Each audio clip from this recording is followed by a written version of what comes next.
Halina't silipin ang natatanging ganda at yaman ng Oriental at Occidental Mindoro dito lang sa Master Gala YouTube channel.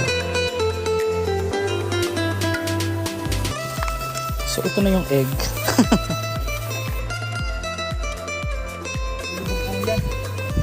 Ang ganda ng pagkaluto guys, oh.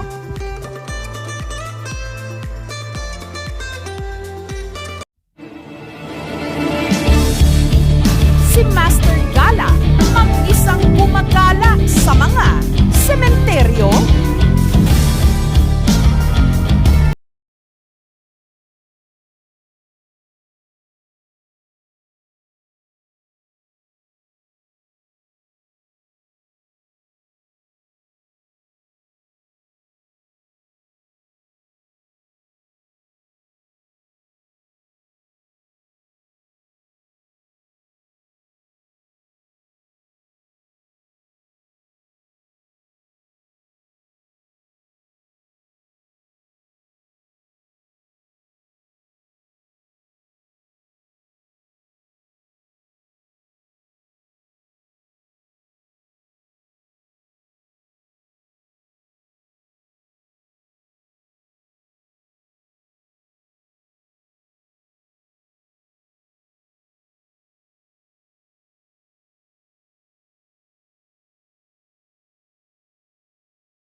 Ito nila sir sa kanilang ano.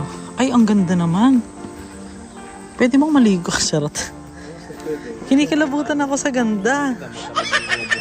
Ang ganda. Ito yung ibaba. Pero merong may mga sinasabi sila rito parang nagbabantay ganun. No? Parang may nagbabantay. Parang wala. Yung unang caption ko. Kinikilabutan ako eh. Ay, tingnan nyo yung mga isda guys, oh. Ayan lang, oh. Tapos yung GoPro, talaga nagpo-flow yung... Oo. Kano ba kalalim yan? Malalim ba yan, sir? Wala namang... Nakasisid yun to. Parang sumisisid. Ano yan? Parang labahan lang, pangkaraniwan, ganun. Liguan. Tapos, dito din naglalaba. Dito din sila umigib ng pang-inom. Mga taga-baba. Oo. Liguan, labahan, tapos... So, uminto lang kami saglit dito dahil kakaiba yung tubig na parang napuntahan kong Enchanted River. Kaya lang, ito naman, medyo malabo lang ng konti. Kung titignan nyo siya, yan. Tapos, nagtataka lang ako. Ngayon lang nagloko yung GoPro na ano. So, wala kang gustong ano sir, ano mo na yung YouTube mo? Ano yung ano mo? YouTube mo, ano mo na? Puro ano? Promote ka na, pwede naman. Oh, promote. Oh, sure. Ayan po guys, pa-subscribe naman po ng Mindoro Biners TV YouTube channel. Nalagyan natin dyan sa screen guys. So yun naman po. So meron na siyang 20,000 YouTube subscribers. Ang mga vlog mo sir is mga talagang kakaiba. Kakaibang prutas, kakaibang lugar, kakaibang kaganapan. Mostly dito sa Mindoro. Opo. Oo. So iyan, tignan nyo. Oh, may kumukuha ng ano, tubig. Naiinom ba yan? Hindi. Nainom sir. Ayan? Opo. Yung mga taga-baba, dito sila umiigib. May part lang dyan na kinukunan. Oo. Medyo malakas na kasi yung pan ngayon. Hello sir, gandang araw po. Sir, ano yung kwento dyan na ano? Ilog na po na ito. Anong pangalan po ng ilog na ito? Bukal lang. Tapos talagang pwede siyang inumin, ganon. Naiinom pala yan. Bakit kaya siya kulay asul, ano?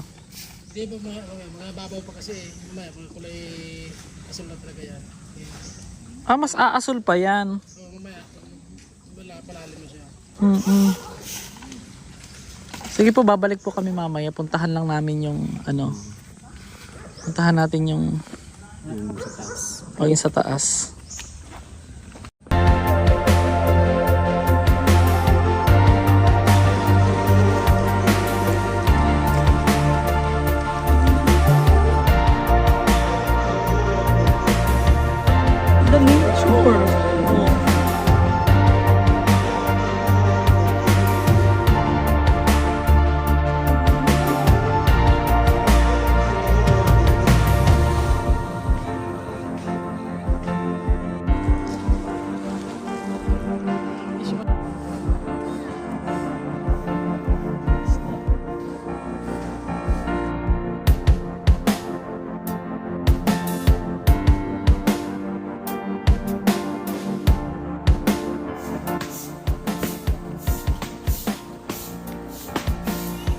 magkano ang entrance? 10 piso lang. No?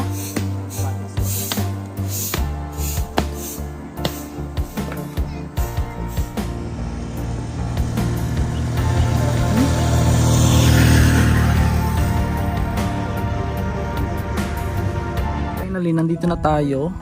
Oo. Sa bayan ng Montelago, dito po sa lalawigan ng Nauhan. Oo. So, sinadya ko tong puntahan dahil tignan nyo. So, iyan. So, makikita nyo yan. Mainit daw yung part na yan. Ito yung kanilang Montelago dito. Yung pinaka... Ay, oo nga, umuusok. Tumataas ba yung tubig dito, sir? Apo. Bumaba na nga po yan eh. Saan yung pwede raw maglaga ng itlog, sabi nila? Ayan, ito. Yung kumukulo. So, bababa tayo guys sa hot spring. First ever hot spring ko to. Na natural hot spring siya. So, mapapansin nyo rito, yan. Nagbubulwakan yung mga tubig. Degree kaya ito? Tinatayang 50 to 60 degree Fahrenheit ang temperatura ng hot spring na ito. May ilan ding mga kwento na di umano daw ay may namatay dito na isang bata sa mismong nahulog daw sa mismong pinakabukal na ito. So ito guys yung pinaka may protection siya rito. Tapos ano ba to? Natutungtungan ba to? Oo nga.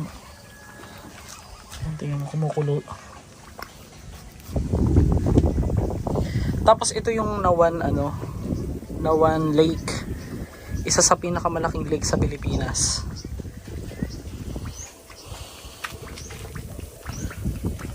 Eh paano natin ilalagay yung dito, yung itlog? Oo. Ayan guys, grabe. Hindi ka bubuhayin yan pag nalaglag ka dyan.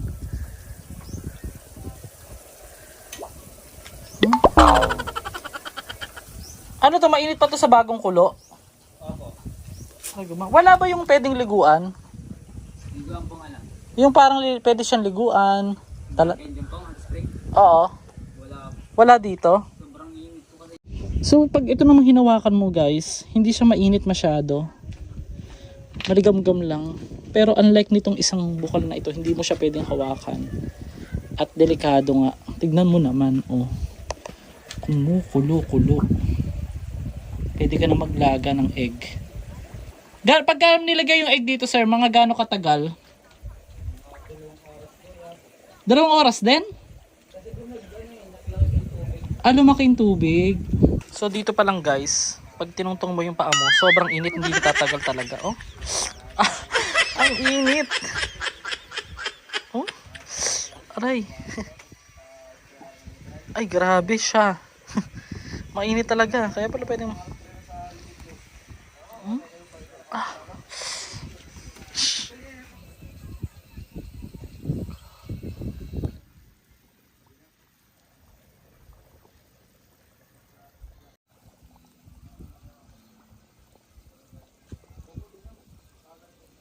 Kung mapapansin nyo, dito siya may nagmumula rito kumukulo din. Tapos, yung mga bato na yan, ayan may mga kumukulo rin. Papunta yung agos dito sa kabila. Ayan. Ayan, papunta dyan.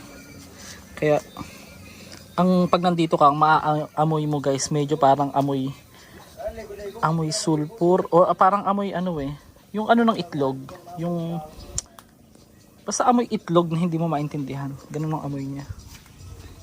So ito guys, natural hot spring talaga siya. Tapos makikita nyo yung mga rock formation sa gilid, mga bato na galing sa bundok. Tapos pininturahan nila ng mga ganyan kulay-kulay na ganyan. And then ito na yung mismong harap ng papuntang Nawan Lake, yung isa sa pinaka protected area, protected landscape na siya ng Pilipinas. So ito na yung egg. Subukan natin. Kahit lulubog ba ito pag ginanong dito? Hindi, nakalutang lang. Ayan o, nakalutang lang siya. Ba't gano'n yung nabili kong itlog na mulutang? Bugok na yata ito eh. Ayan o, magbinita. Oh, nalutang siya. Guys, plastic kasi eh. Ay! Ayan, hintayin lang natin. Balikan natin after. So ayan, nilagyan na namin yung itlog dito sa hot spring, guys. Gaano kaya katagal yan? 30 minutes, sabi. Ilang oras? 30 minutes? Balikan ka namin mamaya. Baka pulo mo po. Hindi, naka-plastic eh. So ayun na yung itlog. Hintay tayo ng mga 30 minutes.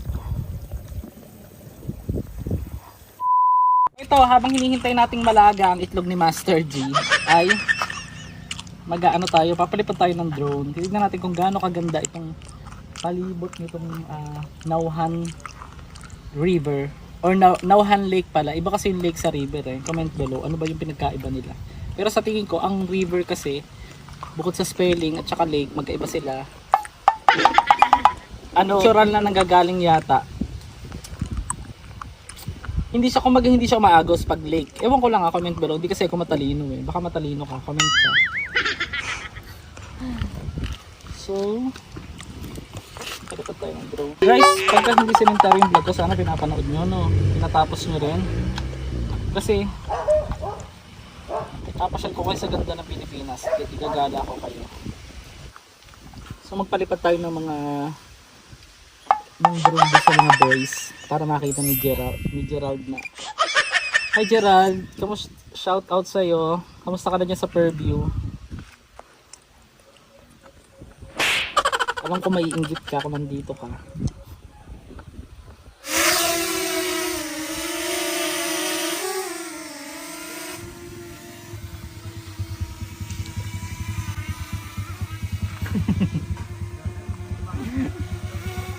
Diba?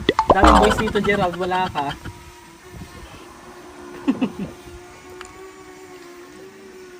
Ganda-ganda, guys. Kakaiba daw ng ilog at lawa ay may kaugnayan sa galaw ng tubig nito. Ang ilog ay may pagdaloy ng tubig na patungo sa baybayin, kung saan karaniwan ang direksyon ng daloy nito ay iisa. Kapag naman ang lawa, ito ay masasabing hindi gaano aktibo ang daloy kumpara sa ilog, kung saan ito ay hindi masyadong gumagalaw at may pagkilos na paglipat na mabagal lang. Ang paggalaw ng tubig sa lawa ay nakadepende sa pag-ihip ng hangin.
So babalikan na natin yung egg, baka luto na siya after ilang minutes?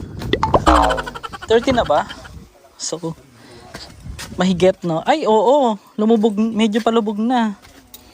Ay, hanggang dito pala. May mainit din dito. Ay, oo. Guys, mainit na. Gabi po. Ang sana? Hindi ko makita. Ito to. Ayun. So, ito na yung egg. Kunin na natin. Ay. Ay. Feeling ko hindi pa luto. Maputi. Aray, oo nga, mainit. Ano, egg mainit. Baka kaya naman. Okay na sa inyo yung malasado. Naku, feeling ko hilaw pa guys.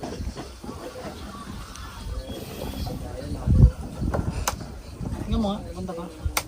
I-focus mo. Ay, oo nga. Guys, oh. Luto na.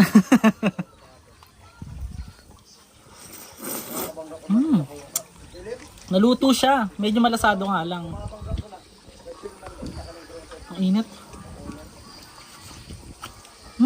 Ngayon lang ako nakakain ng itlog na niluto sa hot spring, mga kamaster. Within 25 minutes. Oo, mga kamaster. Sa loob ng 25 minutes, pwede ka na magluto ng egg na malasado. Pero, it's up to you kung gusto mo yung hindi masyadong hilaw.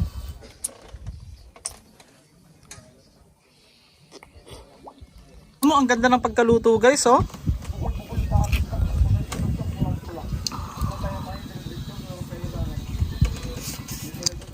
Tamang-tama lang. So dito pa lang guys, pag tinungtong mo yung paa mo, sobrang init, hindi ka tatagal talaga, oh. Ang init. Oh. Aray. Ay, grabe siya. Mainit talaga. Kaya pala pwedeng